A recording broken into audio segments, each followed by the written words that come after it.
शिंगा बोलणार इथं चौकी तरी नाही पडू कसे आता नाव सगळं सांगत मोबाईल ते भाऊ आहे बाप पाया पडतोय भाई सायकल सायकल भाऊ पाया पडतोय निवती थांब त्याला विचारते त्याला म्हणजे ते गावड्याला तो नाव एक होतो लावून धर म्हणणार नाही तर कसले काय कोण बहीण कोण बहीण काय चीज असते ज्यांची जमीन रोड मध्ये गेली त्यांना विचारा पैसे परत गेले पण बहिणीने सह्या केला नाही असे इथं दोघी तरी बसले नाव सांगून उभा करी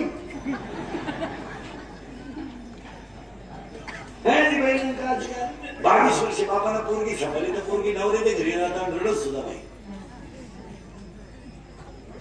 रडत नाही रडत हप्ते बापाला हाताने सगळे हप्ते पेड करा महाराज लोकांना बोलल्यावर राग येतो लोक फक्त कडक कपडे घालून निघतात त्या महाराज आई बापाचे हाल सध्या इतके का कोणी बोलत नाही आम्ही बोलतो तर आम्ही दोषी आहे आरोपी मी खरं बोलतो तर नाही तर आज अक्षर तुम्हाला सांगतो कडक टोप्या घालायच्या पांढरी केस काळी करायची मिशा करायच्या आणि बाहेरचे ब्रँड ठेवून गावात बोंबलं दिलायचं हायवेची 90 द्यायची ईश्वरासारखे बाप पुंडून घेतले लोकांनी घरात पुंडून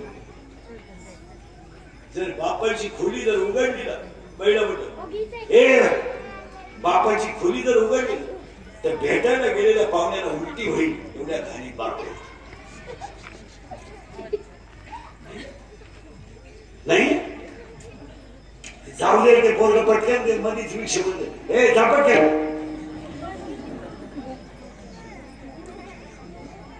विठाल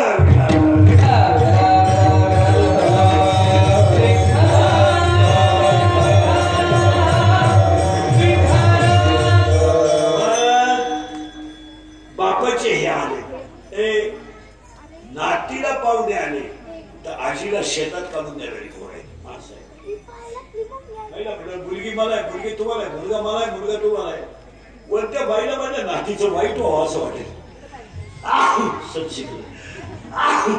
खरं सांग वाटेल कधी अरे पण नातीला पाहुणे येणार म्हणून आजीला शेतात पाठवणारी माणसं का आजी आगाने येणार घरात नको सांगू तुम्हाला तिला लुगडं नकोय बाहेर तिला पैसे नकोय तिला तुमचं जेवण नकोय तिने तो मुलगा पाहिला आलेला पाहिला ना ती म्हणते माझ्या दिदीला पोरगाय ना जोडा खासे समाधान आहे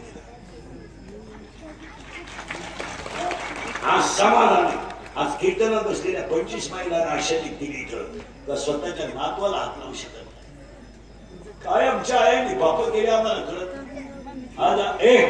आज नातवाला हात लावायचा अधिकार आईला नाही पाहिजे आजीने काय पाप केलं पाप केला पाप रात्रीचं कालवण सकाळी गरम करून खाणं ही तिची चूक आहे बन्यान म्हणाले तर पलटी करून घातली त्या बापाची चूक आहे विचार करा अरे तुम्हाला माहित नाही आजीच्या मांडीवर नातू झोपला आणि मांडी जर हल्ली ना तर नातवाला आपोआप झोप येते ती त्या मांडीची आजीच्या मांडीवर नातू टाकला आडवा ती अख्खी मांडी हलवत नाही एकच पाय हलते तरी ना ए आणि झोपलेला ना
आजीच्या मांडीवर झोपलेला नातू कधी उठणार आजीला माहिती आहे.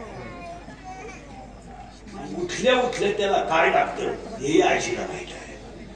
वासना नावाची सासू आहे, भोपाळी नावाची नवरी आहे, तिचा नवरा करेक्ट सासू वासना. आता त्या सासूचा नवरा हिचा कोण होईल? फिल्म बसले की सासरा, आणि त्या सासऱ्याचं नाव आहे दंभ. पार्टी दुबळी ना कडक पार्टी. नवरा का नवरी भोपाळी, सासू वासना, सासरा दंभ. आणि आज सगळ्या लोकांना दंभ झाला. मी नसलो तो कोण वाचवे, मी नसलो तो छान कोण म्हणेल. माझ्यामुळे तुमचा संसार झाला. मी म्हणून राहिले नाही तर दुसरी राहिली नसते, त्याने दुसरी केली असते. कडे माझा पाय लागला, तुझा पाय, तुझा पाय तुझ्या बापाच्या घरून येताना जे काही कधी गुण आलाय तेव्हा इकडं काय दिवा लावणार. आणि सगळ्या लोकांनी मोबाटा केलाय, महिलांवर आणणे, महिलांवर आणणे. काही झालं की त्या महिलांचं सरकार त्यांच्या बाजूला, काय तर त्यांच्या बाजूला. आणि खरा सासुरवाद झालाय कड्याला, आणि किंमत वाढली बाहेरला. काय येण्याचा बाजार झालाय सगळं. इथल्या निम्या लोकांना कीर्तन समजा घरी जाऊ वाटत नाही. निम्या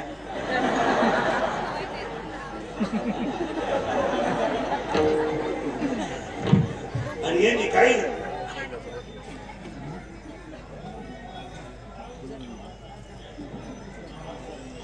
बघरे बघरे विठाल विठाल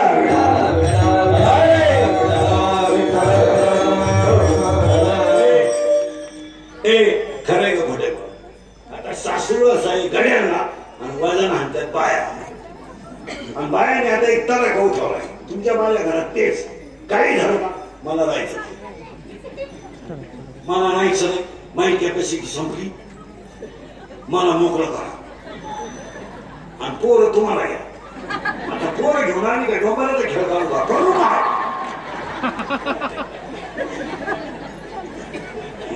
मला वागील समालाय परवडली.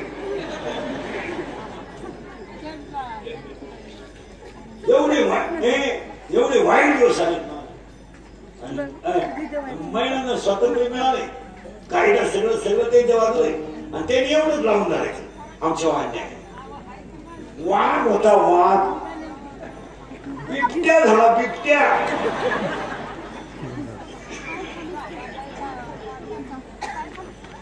तुम्ही आपलं एखादा वकील का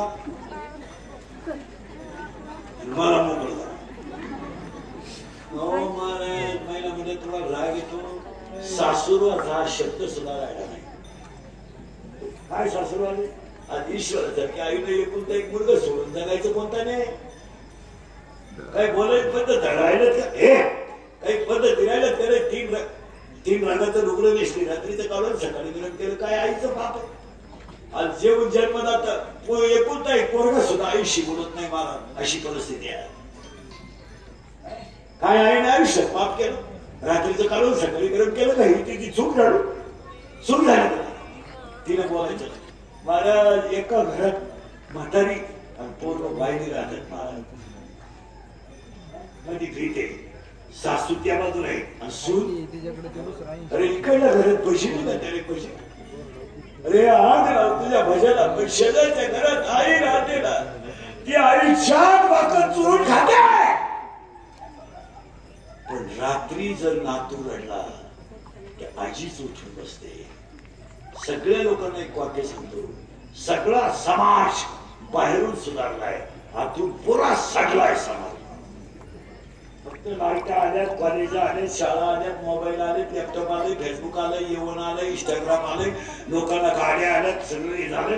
पण आतून लोक पोखरून गेली मला. आणि वर गप्पा सुरू झाल्या, विकास झाला ना. रेल्वे आली, इंजिन आलं, मेट्रो आली, सगळं आलं, टीव्ही आला, डीव्हीडी आला, प्लेन आलं, सगळं आलं. पण घरांमधल्या वागण्याच्या लेवली पूर्ण संपल्या. टीव्ही आला, सगळं झालं, बदल भरपूर झाले. 1.5 किलोमीटरला medical college, 1 kilometre engineering college आहे, मध्ये राहणारे इंग्लिश मिडियम आहे, शाळा भरपूर झाल्या, पैसा मोका झालाय. पण ज्यांनी घर उभं केलं त्यांची कदर करणारी माणसं घरात राहिली. बदल झाला. बदलाच्या बाबतीत आपल्याला मानत नाही. 10 मिनिटात माणूस इथून दिल्लीला जाऊ शकतो. दिल्लीतला माणूस काय बोलतो इथं 1 मिनिटात कळतंय. सुधारले लोक. पण एक ओवी ज्ञानोबा शिवले, गाईचं वाचून गेलं, त्यात भुसा भरला आणि गाईने दूध दिलं. ज्ञानोबाने ओवी काढली. तिसऱ्या त्या सत्याचा भोगसा काढला, आता तृण वाटा मारला. ज्ञानोबा म्हणजे सत्य काढून टाकलं आणि आतमध्ये भुसा मारला. जशी एवढी जी लोक कीर्तनाला आहेत, ही फक्त वरून देखली आहे, आतून घाण आहे. घाण. बहिणीची सुद्धा भावाच्या इष्टीची नजर ठरली. इतकी वाईट वासना झाली बहिणीची.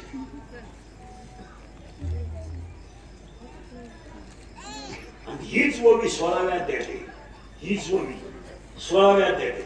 इथं ओवी असे तिसऱ्या त्यात सत्याचा भोगसा काढला, आता तृणवटा मारला. आणि हीच ओवी 16व्या देते. वासराचा भोगसा केवढ्या गाई पुढे उगाना दूध काढते ती बुद्धिमंत मानव. ज्ञानोबा 16व्या त्यात म्हणजे बोध गाई पुढे उभं करून जो माणूस दूध काढतो त्याला बुद्धिमान म्हणावा. का? वासरू खोट आहे पण पानान गाय खरी आहे. शक खोट आहे पण आई वडील संत खरे.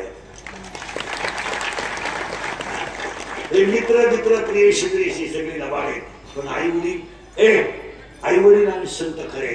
आणि म्हणून तो दंब नावाचा सासरा आहे. नवरी भुपाळे नवरी भुपाळे नवरा सासू बॅस फिट बसलं, सासरा दंब. आणि आज सगळ्या लोकांना दंब झाला. चिंचणेवाले ध्यानात ठेवा. एवढा मोठा सप्ताह तुम्ही केलाय. पहिलं कौतुक तुमच्या अख्ख्या गावाचं करा. 25 वर्ष सप्ताह राहून गेला आणि महाराजांचं तर पहिलं करावं त्यांच्या मार्गदर्शनानं सप्ताह. पण माझं एक वाक्य तुम्हाला ह्या वर्षी ऐकावं लागेल. सगळ्या पुढाऱ्यांना, गाव पुढाऱ्यांना वाटलं तर मला परत बोलू नका. माझं काही बोललं नाही. मी रिटायर मधला माणूस. हे केस कमी आहेत अंगाची, एवढी गावं पाहिजे. मला गाव लोकांनी मानावा, माझ्या पाया पडावा, पाय संपून गेला माणूस. तुमचा हात फक्त असं होतोय, माझा हात 6 बाजू. 31 वर्ष लांबीवर गेले. जून महिन्यामध्ये जेव्हा शाळा उघडेल तेव्हा गाव पुढाऱ्यांनी मिटिंग घ्यायची आणि शालेय परिसरात विद्यार्थ्याचे शिक्षकाचे मोबाईल बंद पाहिजे असा नियम लावायचा. हा नियम सरकारचा नाही. हा नियम गावचा नाही. गावाला एकत्र नसायचं. आज शाळेतले मोबाईल जर बंद झाले तर घडणाऱ्या घटनांना 50% कंट्रोल जागेवर आहे. या पोरी बिघडायची कारण काय? आणि 12वीच्या पुढची पोरगी बिघडत नाही. 12वीची पुढची पोरगी हुशार असते. पोरगी फापलायला 3च वय आहे, 9वी, 10वी आणि 11वी. तेव्हा तिघी जणी एक हिनवीला, हिडावीला आणि 11वी. खरं घोडे नवीनच येत. हा विनोद नाही. तुम्ही 1-2 महिने शाळेतले मोबाईल बंद करून पहा, तुम्हाला फरक जाणवतो का नाही सांगा. आज वाट लागून टाकली अख्ख्या लोकांची वाट. एवढे शिकराला मोबाईल आहे आणि 2.5 वर्षाच्या कोणाला आहे मोबाईल खेळायला द्यायचा 2.5. आणि वरून म्हणती त्याला मोबाईल देणार ना, आता स्वयंपाक होतो तो रडत नाही. तो सांगा तरी लाज वाटत. आणि वरून ती म्हणती मा ऐकत नाही. तुझं ऐकत नाही का? तुझं पोरगं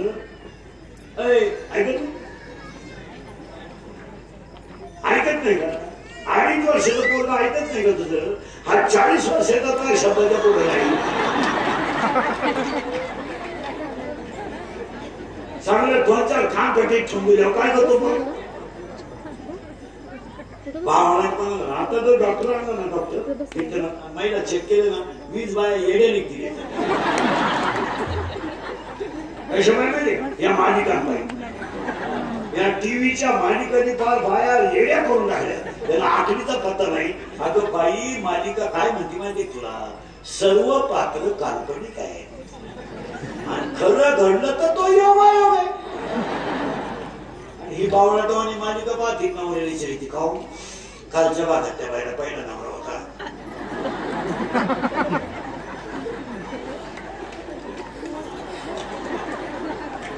आणि आज तिथं दुसऱ्याच बाबा बरोबर आहे. उद्या तिच्या नवरीला पहिल्या भागातल्या नवरीला करतो काय होईल. तुम्हाला ते म्हणून दे, हा प्रयोग मी केल्यावर काय होईल हे सांग.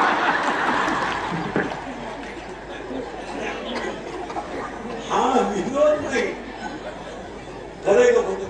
40% तुम्ही शाळेतले मोबाईल मध्ये करा, विषय सांगा. तुझ्याकडे पोरांना मोबाईल, आता मी मोबाईल वापरत नाही. नाही आपली परिस्थिती नाही.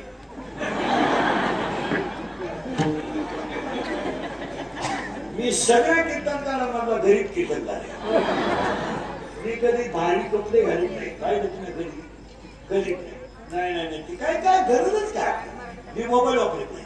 आपल्याला व्हॉट्सअप नाही, फेसबुक नाही, कोण मिळालं तपास नाही, कोण आलं तपास नाही. आपली गाडी पुस्तकं कीर्तन. पुस्तक जर वाचलं नाही तर एवढं तुम्हाला सांगू शकत नाही. आणि माझ्या कीर्तनात 2-3 दिवसातून पूर्ण बदलला. तुम्ही कवा ऐका चेंजेस सापडला. अरे मागाशीच ऐकलं, त्याच्यातलं आता इथं नाही. अभ्यासच करायचं मी मोबाईल वापरतच नाही. काय वापरत, ज्याला गरज तो येईल आपल्याला. एनो पुढे नदीवर जळवतो येतो तरी मला आठवणारी मोबाईलला मारून आठवणारी बंगार ते मोबाईलवर बोलायचं काही पाहिजे कसं.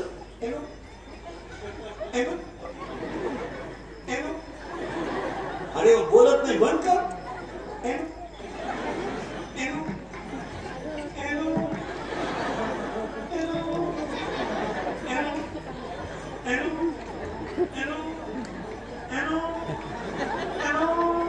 आता इकडे लाव.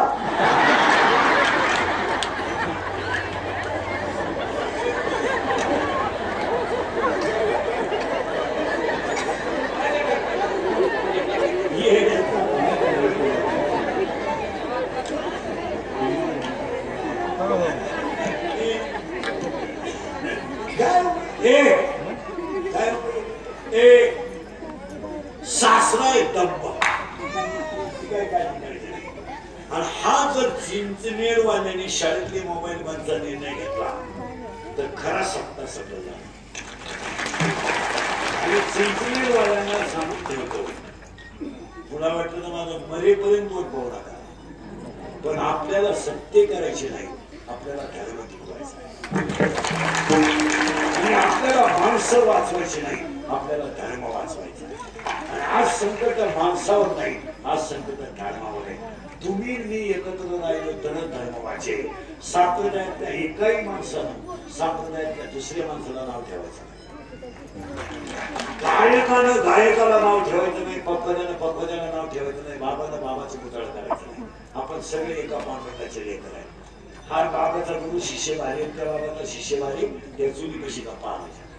आज आपल्याला धर्मासाठी जर एकत्र आलं नाही तर इंद्रियचं वाक्य गाणं किंवा धर्मच शिकत राहणार. आणि तू तरुण पोरं ध्यानात ठेवा. तुम्हाला एक वाक्य सांगू जातो पोरांना, सांगू राग येईल बघ तुम्हाला, सांगू राग आला तर चालेल का? तुम्ही शिवी द्या मला, दिली तरी चालेल, पण एक वाक्य सांगतो, सांगू पोरांना तुमच्या पाया पडतो, दंगलीत आणि मोर्चात आणि आंदोलनात पडू नका. अजिबात हा नालायकपणा करू नका. तुमचं काय झालं पोरांना तुम्हाला माहित नाही. लोकांच्या पेनात कॅमेरे आहेत. तुम्ही जर टपरी पेटवताना दिसले, पेटवली नाही पण दिसले तर तुम्हाला माहिती म्हणून सांगा 10 वर्ष शिक्षा आहे आणि 10 वर्ष त्याला जामीन नाहीये. एकदा आत गेला ना संपला विषय. आणि आतापर्यंत सगळे गरीबाचेच आत गेले, मोठ्याचे गेले नाही, मोठ्याचे गेले नाही जाणार. आणि गरीबाची आशेच मिळाल्याशिवाय. त्याच्यापेक्षा पुढचं सांगायचं, पोलीस आहे इथं. कोणतंही काम करायला आज पोलीस व्हेरिफिकेशन दाखला लागतो. उद्या जर तुमच्या दाखला चुकीचा मिळाला, संपला तुमच्या जीवनाचा कार्यक्रम. आम्हाला नुसतं बाहेरच्या राज्यात जायचं कीर्तन करायला तर मला 8 महिने लागले कागदपत्र करायला. माय भोवती लफडे लई खरं बोलले ते लई लफडे मला आज पुरीला बोलला नाच गाड्याला बोलला नाच बाईला बोलला मी निर्लज्ज म्हणून जिवंत नाही तर माय लई लफडे मला माझं गुन्हा येतच मी फक्त नाही तर काही नाही मला तो पोरांनो याच्यात उतरू नका आता 2 महिन्यापासून असा नियम झालाय तुम्ही जर टपरी पिटून आत गेले नाही पेटवली तरी त्या टपरी मधल्या मालाची भरपाई तुमच्याकडून करायची 6 महिने टपरी बंद होती 3च बिड्याची मंडळ होते त्यानं 3 लाखाचा दावा लावला लाख रुपये बिड्याचा बंद आणि हे तुमच्याकडून भरून घ्यायचे आणि हे पाया पडून का सांगतो पोरांनो पोरांनो तुमच्या पाया पडून का सांगतो शेतकऱ्याच्या पोराला शेतीवर जगणं शक्य नाही त्यानं पोटाचा प्रश्न सोडवला गाडगाडी का कुर्ती का पावी का बटारी का रती का शेळ्या पाळा भंगार गोळा करा पंक्चर करा पण स्वतःच्या पोटाचा प्रश्न सोडवा या उसावर तुरीवर कपाशीवर सोयाबीनवर कधी शेतकरी सुखी होणार नाही 700 रुपये कांदा झालाय आज किती 700 आणि कांदा काढायला 15,000 रुपये एकर आहे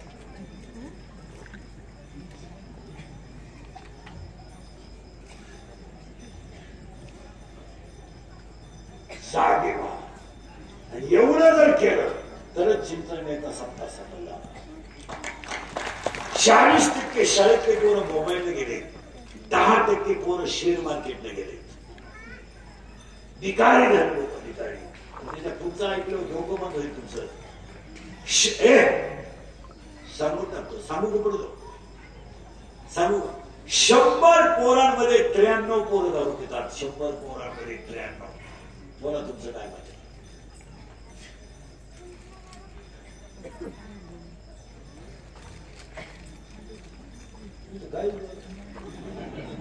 खरंय का खोटं का 100 पोरांमध्ये 93 पोरं दारू पितात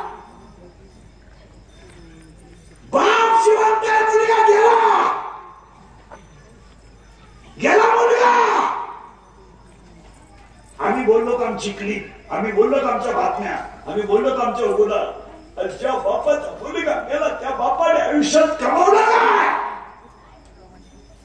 बोला गाड्या घेऊ शकता बंगले बांधू शकता जमिनी घेऊ शकता गाडी टाकू शकता पंप टाकू शकता एका चांगल्या पोराचा बाप होऊ शकत नाही तुम्ही एक पोराला जन्म देऊ चांगला देऊ शकत नाही तुम्ही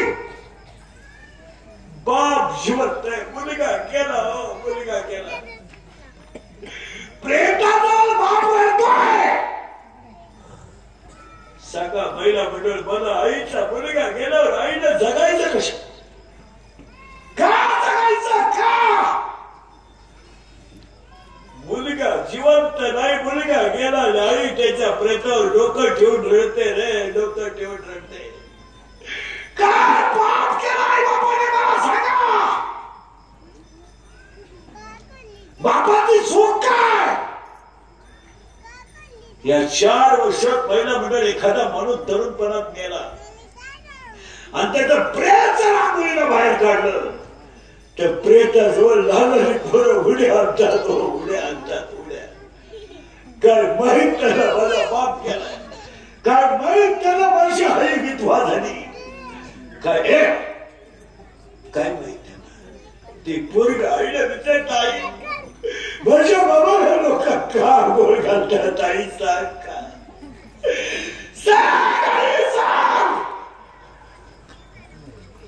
आणि तेच प्रेत रस्त्याला घेऊन जाताना पोरं विचारतात आई माझ्या बाबाला बांधून पुढे चालवलं लोकांनी सांग आणि प्रेत पेटवल्यावर सगळी लोक रडतात आणि ती पोरं हसतात आणि हसणारी पोरं आईला विचारलं आई पेटला माझा बाप आई पेटला माझा बाप पेटवलं का आई माझा बाप पेटवला आई म्हणते तुझा बाबा मेला नाही तुझा बाबा देवा घरी गेलाय ते पोरग पाठ करतं सगळ्यांना सांगतं माझा बाबा देवा घरी गेला शाळेतली पोरं म्हणतात तू आज खेळत का नाही माझा बाबा देवा घरी गेला ना, माझ्या घरात स्वयंपाक झाला नाही.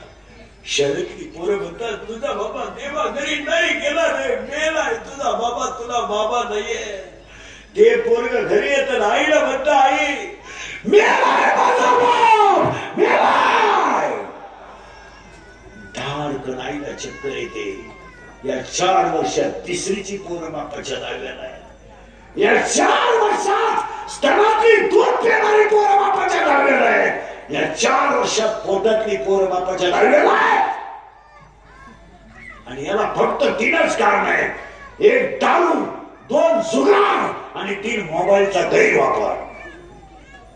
कसं गाय देणं आणि दारूला मुलगी देणं सारखीच गोष्ट आहे. इतकी नालायक आवडत ह्या बेवड्यांची, इतकी नालायक. भांडे विकून दारू पिणारी लोक आहे. भांडे विकून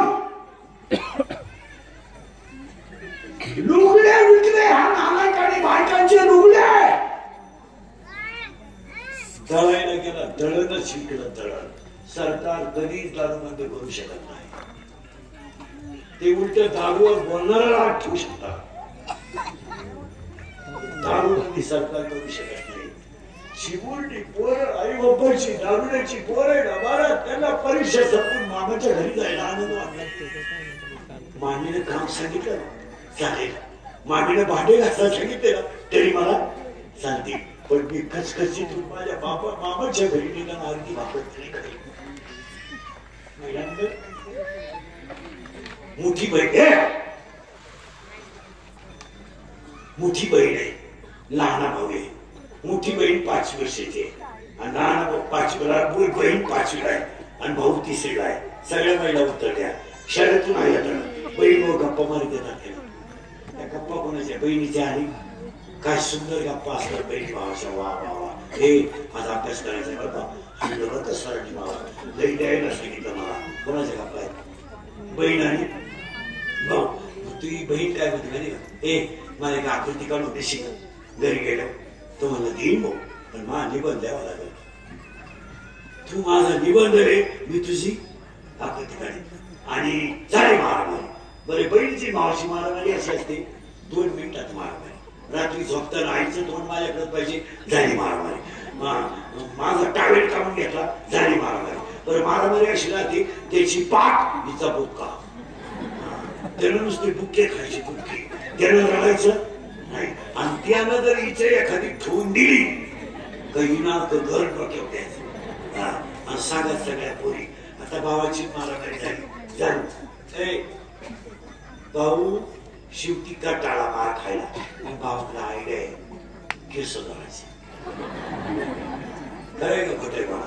आणि केस धरले ना मग हिनं काय म्हणायचं माहिती का बहिणीला, सोडलं केस सोडीन भाऊ पाया पड. खरंय का खोटे? बरं पाया पडले ना मन आता परत मारणार नाही. मन बरं भाऊ नाही मारणार, केस सोड. सगळं पोरी उत्तर द्या. केस सोडले भाऊ थांबवतो का पडून पडून पुन्हा ऐकलं. आता खरं बोला सगळ्या पोरी ऐकवायची बरोबर. आई काय म्हणते माहिती तुम्हाला, एवढी मोठी टोनगी झाली त्याला मारती सोड. काय आनंद आहे, काय मला याला वर्णनच नाही एवढा आनंद आहे. कोणाचा बहीण आणि भाऊ आणि शेतात दप्तर एखाद्या हातात वट्यावर आई आई. आता आई पाहिलं पोरांचे जाण्याचं फिर वाढत